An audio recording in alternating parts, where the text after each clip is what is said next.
मुनि ने फिर जल में देखा तो उन्हें अपना असली रूप प्राप्त हो गया। तब भी उन्हें संतोष नहीं हुआ। उनके होठ फड़क रहे थे और मन में क्रोध भरा था, परंतु तुरंत ही वे भगवान कमलापति के पास चले। मन में सोचते जाते थे, जाकर या तो शाप दूंगा या प्राण दे दूंगा। उन्होंने जगत में मेरी हंसी कराई है। दैत्यों के शत्रु है भगवान हरि उन्हें बीच रास्ते में ही मिल गए। साथ में लक्ष्मी जी और वही राजकुमारी थीं। देवताओं के स्वामी भगवान ने मीठी वाणी में कहा, हे मुनि, व्याकुल की तरह कहाँ चले? ये शब्द सुनते ही नारद को बड़ा क्रोध आया। माया के वशीभूत होने के कारण मन में चेत नहीं रहा।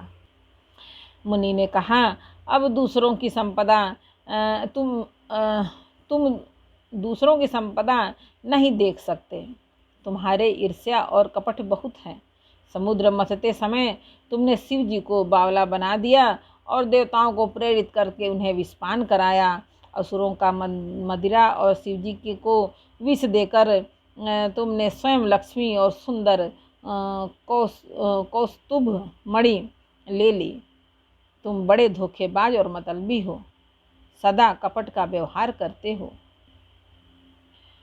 तुम परम स्वतंत्र हो, सिर पर तो कोई है नहीं। इससे जब जो मन में भाता है स्वच्छंदता से वही करते हो। भले को बुरा और बुरे को भला कर देते हो। हृदय में हर्ष विषाद कुछ भी नहीं लाते। सबको ठग ठग कर परख गए हो और अत्यंत निडर हो गए हो। इसी से ठगने के काम में मन में सदा उत्साह रहता है। शुभ अशुभ कर्म तुम्हें बाधा नहीं देते। अब तक तुमको किसी ने ठीक नहीं किया था। अब कि तुमने अच्छे घर बैना दिया है। मेरे जैसे जबरदस्त आदमी से छेड़खानी की है, अतः अपने किए का फल अवश्य पाओगे। जिस शरीर को धारण करके तुमने मुझे ठगा है, तुम भी वही शरीर धारण करो। यह मेरा शाप है। तुमने हमारा रूप बंदर का सा बना दिया था। इससे बंदर ही तुम्हारी सहायता करेंगे।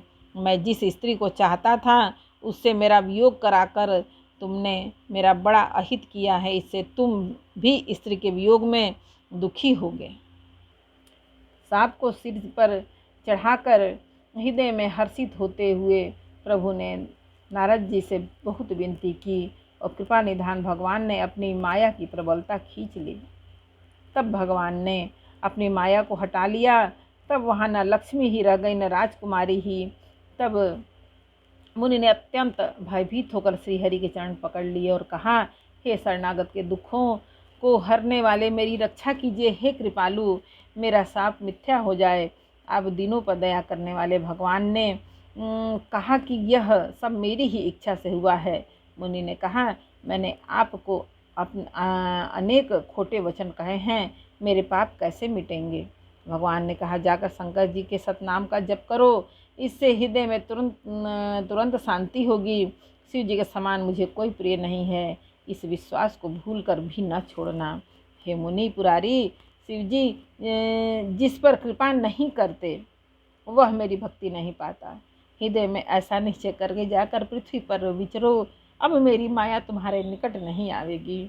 बहुत प्रकार से मुनि को समझा बुझाकर ढाढ़स देकर तब प्रभु अंतर ध्यान हो गए और नारद जी और श्री रामचंद्र जी के गुणों का गान करते हुए सत्यलोक को चले गए। शिव जी के गणों ने जब मुनि को मोह रहित और मन में बहुत प्रसन्न होकर मार्ग में जाते हुए देखा, तब वे अत्यंत भयभीत होकर नारद जी के पास आए और उनके चरण पकड़कर दीन वचन बोले, हे मुनिराज, हम ब्राह्मण नहीं हैं, शिव जी के गण हैं। हमने बड़ा अपराध किया है जिसका फल हमने पा लिया। हे कृपालु, अब शाप दूर करने की कृपा कीजिए। दिनों पर दया करने वाले नारद जी ने कहा, तुम दोनों जाकर राक्षस हो। तुम्हें महान ऐश्वर्य, तेज और बल की प्राप्ति हो।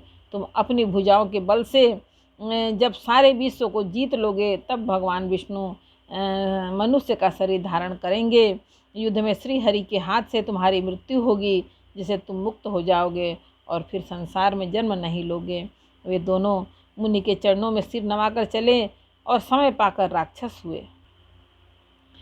देवताओं को प्रसन्न करने वाले सज्जनों को सुख देने वाले और पृथ्वी का भार हरण करने वाले भगवान ने एक कल्प में इसी कारण मनुष्य का अवतार लिया था।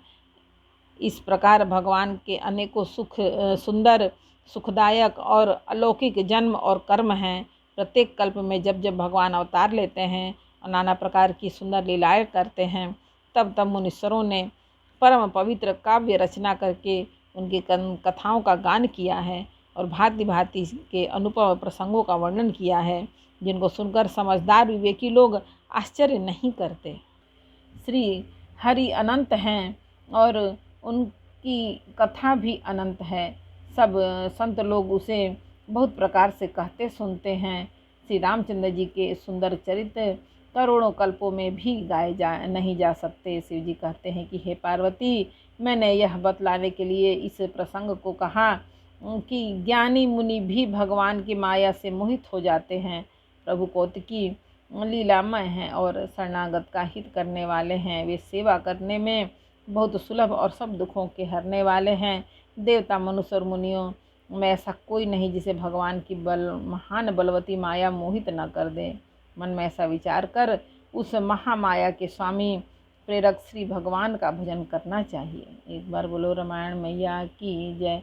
बालकांड का 5 दोहा समर्पयामि भगवान। जय श्री राम जानकी पवन पुत्र हनुमान बजरंग बली भोलेनाथ माता आदि शक्ति। जय हो भगवान।